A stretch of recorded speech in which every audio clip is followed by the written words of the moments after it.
자, 이건 제가 사용하는 400D 카메라인데요. 아스트로 400D로 개조가 되어 있습니다. 제가 이거를 10년을 넘게 사용했는데요. 이거를 가지고 사진도 많이 찍었는데 드디어 이제 카메라 업그레이드를 결정하게 됐습니다. 이미 지금 업그레이드를 해가지고 카메라를 가지고 있고요. 그 카메라로 지금 동영상도 찍고 있는 거죠. 제 400D의 특징은 일단 액정이 고정형이죠. 액정이 고정형이라서 이게 각도에 따라서 이게 사진을 대상 확인하기가 어려울 때가 있어요. 그리고 두 번째는 라이브 뷰가 안 됩니다. 그냥 초점을 확인할 때 찍고 확인하고 찍고 확인하고 할 수밖에 없어요. 이때는 필름 카메라가 교체되던 시기 과도기라서 야, 초점 맞추고 확인할 수 있다는 게 얼마냐라는 생각에 그것만으로도 혁신적이었지만 지금은 라이브 뷰로 맞추거나 다 그렇게 맞추죠. 그래서 초점 맞추기가 이제는 저도 지쳤네요. 그리고 두 번째로는 동영상이 안 돼요. 지금 카메라로는 동영상 찍고 있는데 이 카메라는 동영상이 안 됩니다. 그리고 감도도 1600밖에 없어요. 물론 감도가 꼭 그 최대 감도를 전체 사진에 쓰는 건 아니지만 그래도 감도가 높다는 것은 그만큼 센서의 저조도에서 잠재 능력이 좋다는 거겠죠. 그래서 저도 업그레이드를 하게 됐습니다. 자, 이 사진들은 제가 400D로 찍었던 사진인데요. 이 사진은 SLR 일면에 제 사진에서는 유일하게 일면에 올랐던 사진입니다. 다른 분들이 SLR에서 보시고 댓글을 달아주셨더라고요. 이거는 2008년에 찍었던 삼열과 석호성운인데 이때는 필터를 개조하기 전이라서 성운의 색깔이 약간 독특하게 나와 있는 걸 알 수가 있죠. 자, 그리고 이거는 2009년에 찍었던 일식입니다. 제 알기로는 식심이 당시에 상당히 컸던 걸로 기억합니다. 이렇게 최대 식심이죠. 자, 이건 2013년 아이손 회성이고요.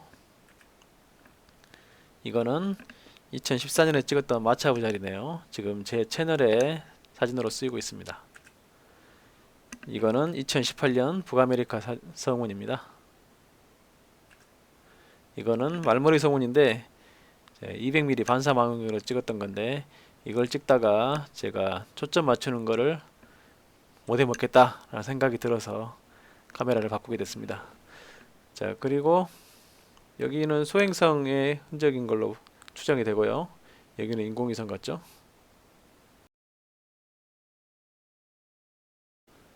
제가 그래서 카메라를 구입하려고 결정을 하면서 몇 가지 기준을 정했습니다.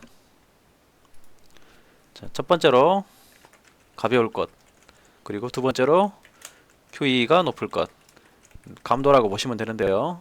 양자 효율, 그러니까 빛을 얼마나 많이 전기로 변환해 주느냐, 감도라고. 감도하고는 약간 다르지만 얼마나 센서가 어두운 빛을 잘 받아들이느냐 라고 보시면 되겠습니다. 그리고 세 번째는 저렴하면 금상첨화, 저렴하면 좋죠. 4번 액정 수입을이 될 것, 액정 수입을. 네, 제 아는 친구가 액정 수입이 안 되는 카메라로 사진을 찍는데요. 꽤 불편하다고 호소를 하더라고요. 저도 액정 수입이 되는 걸 써본 적이 없지만 안 되는 걸 써보니까 야, 되면 좋겠구나 라는 생각이 들더라고요. 그리고 다섯 번째로 이거는 꼭 필수는 아니지만 FHD 60프레임이 되면 좋겠다 라는 것이었습니다. 자, 그래서 이런 기준을 정하고 제가 카메라에 대한 사이트를 여기저기 알아본 결과 스마트폰 카메라에 벤치마크를 하는 사이트로 유명하죠. DxO 마크 사이트에 가서 보니까 센서의 성능이 소니가 니콘과 거의 비슷하고 캐논은 한참 떨어지더라 라는 결론이었습니다. 제가 400D를 살 시절만 해도 전체 사진 카메라는 무조건 캐논이다 라는 시기였는데 이제 10년도 넘고 세월이 지나서인지 지금은 소니와 니콘이 캐논의 센서 성능을 저조도 성능에서 그리고 다이나믹 레인지라든가 여타 센서 성능이 소니와 니콘이 캐논을 압도하고 있었습니다. 자, 그래서 이번 기회에 니콘을 한번 써보는 게 어떨까? 소니나 니콘으로 한번 고려해보자 라고 결론을 내렸습니다. 자, 그리고 또 추가로 여러가지 자료들도 조사했는데요. 자, 이렇게 모델명이 쭉 있고 여러가지 스펙들이 있는데요.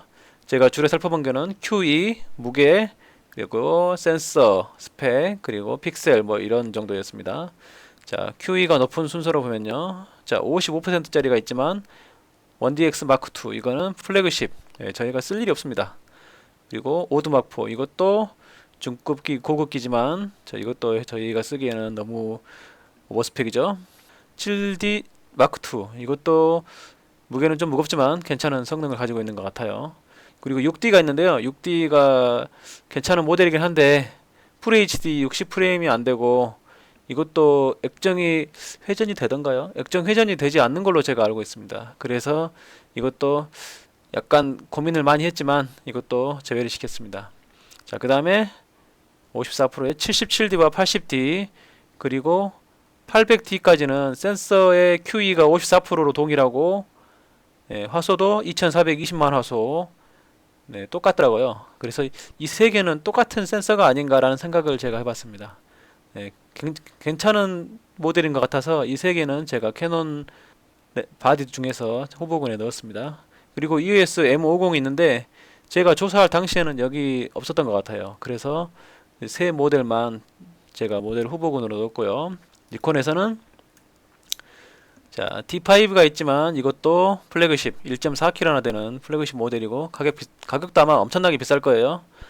그리고 60%짜리 D500이 있지만 이것도 상당히 괜찮은 것 같습니다. 크롭바디 중에서 괜찮은 것 같지만 이것도 고급기라서 제외시켰고요. 그 다음에 D7200, 7500 시리즈, 7100 다 50% 중반대, 후반대의 감도를 가지는 이 세 모델들과 5300, 5500, 5600 이 세 모델들이 센서 스펙도 비슷하면서 가격이 괜찮은 것 같더라고요. 무게도 가볍고 그래서 이 D5300, 5000 시리즈를 후보군으로 넣었고요. D7000 시리즈는 5000 시리즈와 차이점이 바디에 모터가 있어서 렌즈에 모터가 없는 AF 렌즈들을 쓸 수 있다고 하더라고요.